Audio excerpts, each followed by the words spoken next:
ពេលមានគ្រោះថ្នាក់កើតឡើងការសង្គ្រោះបឋមបន្តិចបន្តួចអាចសង្គ្រោះជីវិតបាននរណាក៏អាចផ្ដល់ការសង្គ្រោះបឋមបានដែរឲ្យតែបានឆ្លងកាត់វគ្គសង្គ្រោះបឋម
ជំងឺមានដង្ហើមមិញឯងបងឯងទៅរត់ឡានទៅ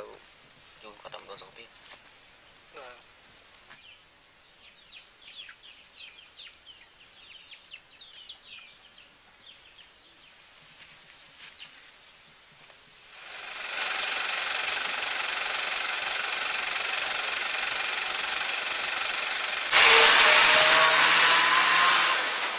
ឥឡូវនេះយើងនឹងបង្ហាញលោកអ្នកពីរបៀបសង្គ្រោះអ្នកគ្មានដង្ហើម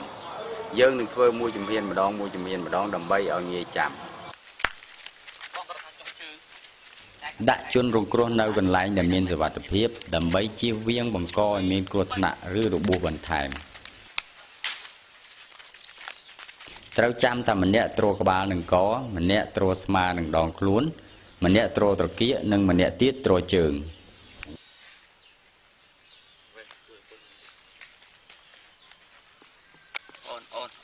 ហៅគាត់ដាស់គាត់ដោយទះគាត់តិចឬអង្រួនគាត់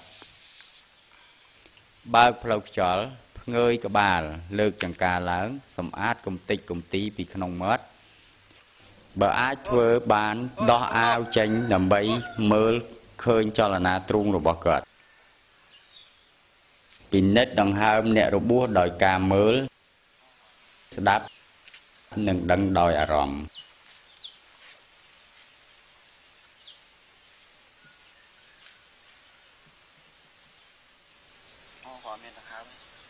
បើជនរងគ្រោះគ្មានដង្ហើមត្រូវផ្ដល់ការសង្គ្រោះបឋមភ្លាម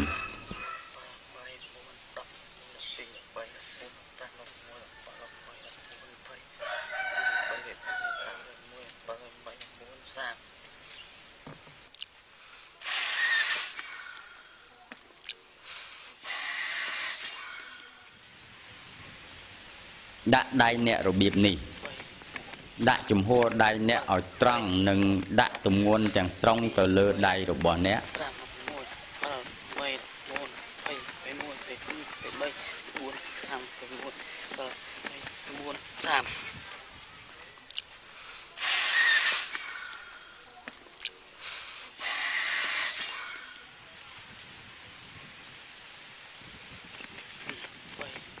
សង្កត់ឲ្យបានជម្រៅ3 ទៅ 5 សង់ទីម៉ែត្រ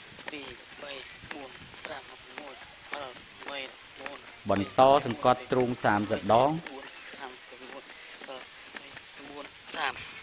ហើយផ្លុំបញ្ចូលខ្យល់ចំនួន2 ដង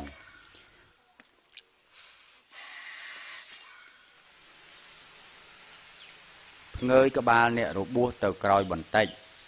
ដៃម្ខាងច្របាច់ច្រមុះអ្នករងគ្រោះដៃម្ខាងទៀតបើកមាត់អ្នករងគ្រោះស្រូបខ្យល់ឲ្យពេញសួតរបស់អ្នក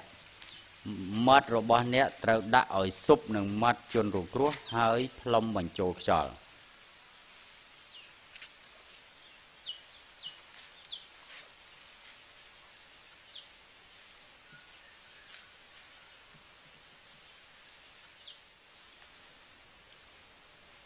អ្នកជំងឺមានដង្ហើមមិញឯងបងឯងទៅរត់ឡានទៅយូរគាត់ទៅសុខភាពលុតជង្គង់នៅម្ខាងចំកណ្ដាលខ្លួនអ្នករបួសដាក់ដៃម្ខាងរបស់ជនរងគ្រោះ ស្របនឹងដងខ្លួនដោយបាតដៃទ្រគូតទាញដៃម្ខាងដាក់គងលើស្មាម្ខាងទៀតបង្វិលក្បាលមកចំហៀងបន្តិច